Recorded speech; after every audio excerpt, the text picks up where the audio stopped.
Hey everyone, it's Nicolo Manzo here. Today we're going to talk about the ongoing issue, the very polarizing issue in the sports world, that is whether or not college athletes should be paid for their performance on the field. Now, today I'm going to tell you about my opinion on it, and then I'm going to discuss a few counterpoints and why I think they're wrong, and I'll offer you my solution also. So as we all know, or as many college basketball fans know, or college athletics fans would know, there was another recent corruption scandal that rocked the athletics world, and this time a pretty big name was forced to resign because of it, and that was Rick Pitino at the University of Louisville, and this time the FBI is involved as well. So naturally, when these discussions come up, the issue of money in college sports and the issue of paying players is always at the forefront. So I'm going to start you off with a few little numbers here. I know some people are big on numbers, so this should get you kind of in the right mindset of what we're talking about here.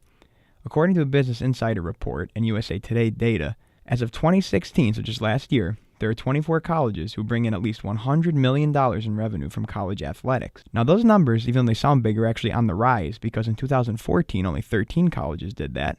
And in 2015, 20 schools hit the $100 million milestone.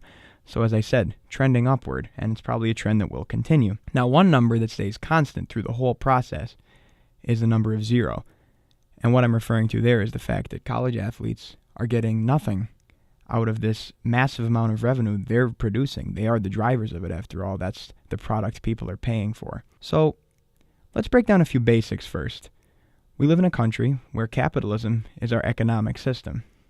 And the principle of capitalism is that you're allowed to capitalize on a good or service that you're producing. So as I said, these athletes are the drivers of this revenue, so they should be entitled to something from it. The athletes are actually making their school money.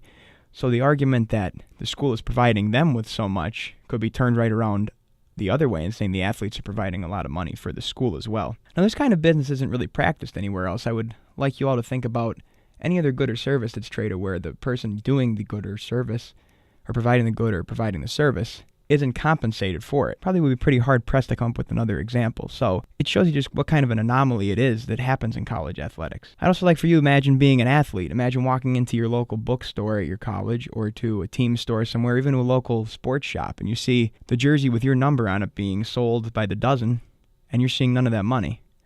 Or maybe your face is on posters that are being sold, and you're seeing none of that money, all because the NCAA says you can't have any because you're classified as an amateur. So how do we solve this? How do we make it more fair for the athlete? Well, first, we need to pay Division I athletes a wage, somewhat similar to maybe what a work study would be for a university. The only real difference between a work study and what they're doing is they're producing money for the school, whereas a work study is just a job where you're being paid for it. Now, of course, the wage and the salary has to be figured out by the NCAA because that's something that their accountants and their lawyers and the school's representatives would best know what's suited to make it the fairest, so that no school is put out, because obviously some schools generate more money than others. The second thing we have to do is use an incentive system. Now, any pro sports watchers know that there are incentives, especially for the playoffs, for making playoff games, for making World Series. There could be individual incentives worked into a contract, such as in football, amount of yards or touchdowns, or in basketball, the amount of points scored. And that is good for both the college and for the athlete, because it allows for a greater incentive on the athletes to perform to the best of their ability, and it also means that if the athletes are performing better, the college stands to make more money because the season goes on for longer. The third thing that needs to start being done is you need to give a percentage of player merchandise to that corresponding player. It's not right that the NCAA and the college is made to profit off of someone else's image. You should at least have a stake to that. If nothing else, you own your name and you own your image, and that's something that can't be taken away from you. Now, the fourth thing that I think is probably the most important is we need to allow athletes to start profiting off of their name while in college. And this is going to help avoid corruption as well, because the reality is these athletes can't get a job while they have this rigorous training schedule, and if anybody knows what a D1 schedule is like, you're all over the country. So allow them to profit off of their names. If someone wants to endorse them, allow it to happen. Why should they not be allowed to take an endorsement in? Any other setting they would be allowed to, but in this setting, they're not allowed to. Allow autograph sessions. If someone wants to come pay you for your signature on a piece of paper, who are we to say that that can't happen? That's between the person signing the autograph and the person who's paying for the autograph, and nothing else should impede that from happening. There's lots of other ways that people could profit off of their names, but we need to deregulate that a little bit. We need to let athletes make some money, and that will reduce corruption. That's something I could promise you. So all of this is going to work, as I just mentioned, because it's going to be good for the universities, it's going to be good for the players, there's going to be a better trust between the two, And you're going to definitely reduce the corruption that exists right now, because the reality is these athletes need money. We all know what it's like to be a college student in need of money. You need to get a job, and unfortunately for these people, the job is just a reality that doesn't exist. So when some of you hear what I just laid out there, that solution, you might think this is a little bit unfair because the lower schools could be swallowed up, or different athletes are making more money than others based off the incentive system that I laid out. But I don't want to sound like a broken record or turn this into an economics kind of podcast, but that is capitalism.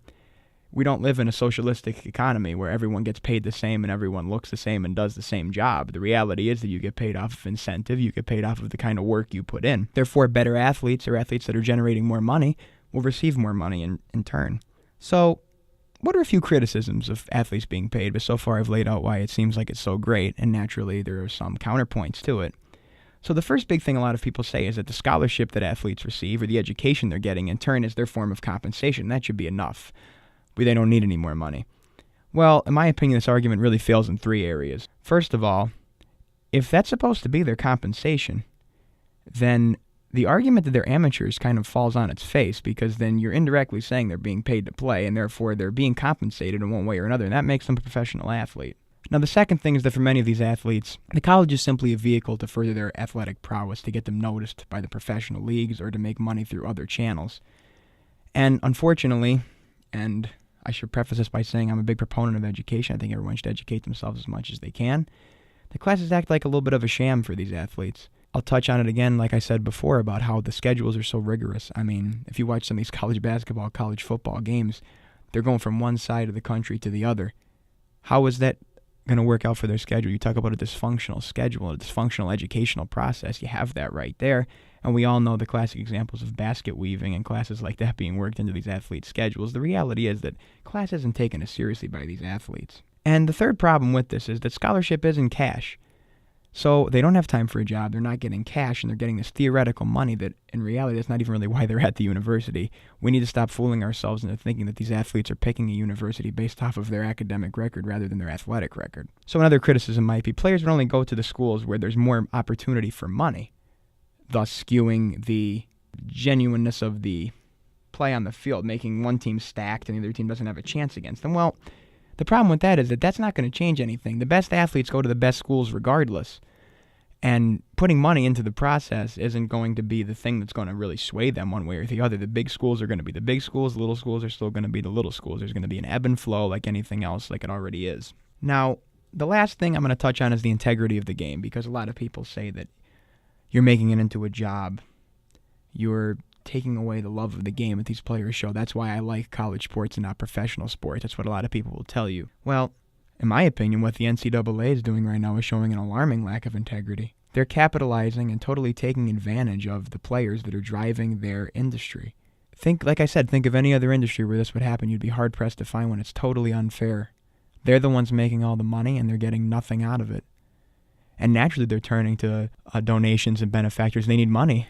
That's how corruption happens, because you're starving these kids for money that they're so cash-strapped that they have no other option but to turn to these illegal options to get their money. So we need to start paying them. The players are making peanuts to what they will be making in the pros if this were to happen. You know what the professional contracts look like, $40 million a year now in the NBA? You think they'd be making that in college? Of course not. And pro athletes still have the drive to achieve. So the idea that this would take all passion out of the game, you watch a pro game, do they want to win? Of course they want to win. So money in sports is a thing that's never going away. So we might as well make it legal, embrace it, and give these players what they deserve. All right, guys, thanks. I hope this changed your opinion a little bit if you were so in the camp about not paying them. And next time you're watching one of these games on TV or you go to a sporting event, think about what the players are putting in and what they're getting out of it.